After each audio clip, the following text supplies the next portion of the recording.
everyone, happy holidays. It's been a lot happening this year. One of the things I keep hearing about is AI, artificial intelligence. Have you heard about this? Now, a lot of people think AI is a new thing, but it's not. Do you know what? Well over 100 years ago, in 1893, not 1993, 1893, Thomas Edison was working on AI in his lab.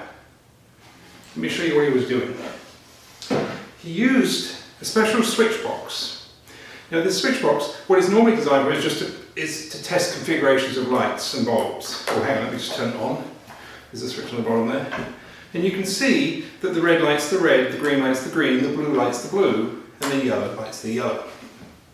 Now, what Edison was coming up with was an idea that he called adaptive switches. Not standard switches, adaptive. And this is what they could do.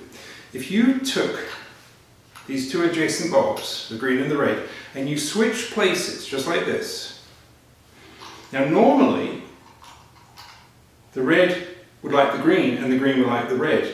But what Edison came up with this adaptive switches was when you switch these bulbs, the switches would figure it out using AI techniques, and the green would like the green and the red would like the red. There's the green and there's the red. Now, of course, the blue and the yellow, they still work the same way. But the green and the red were adaptive. Now, when Edison looked into this further, he realized it wasn't restricted to adjacent bulbs. You could take any of the bulbs. For instance, where would you like me to place the green bulb? In front of the yellow? Okay, that's great. Where would you like me to place the yellow bulb? In front of the red? Okay. What about the red bulb?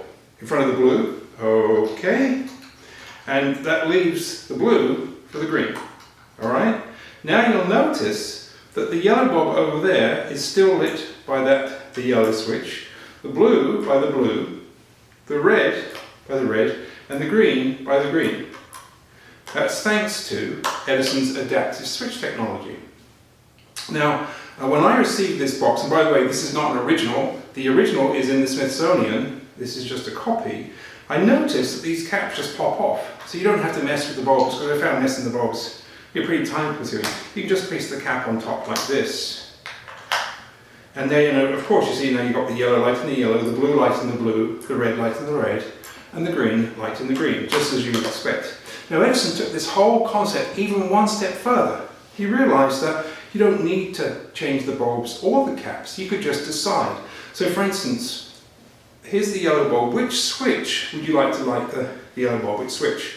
The red. Well, there you go, look, there's the red light and the yellow. Now, which switch would you like to light the blue? The green, right, you can do that as well, that's great. And now the red, which one would you like to light the red? The yellow, okay, there's the yellow. And finally, that leaves the blue with the green. And you can see, in this topsy-turvy world, Edison had an answer. The problem is, he realized very quickly that people would get very confused if that happened. And so as much as he liked this technology, he stopped doing it, he just cancelled it.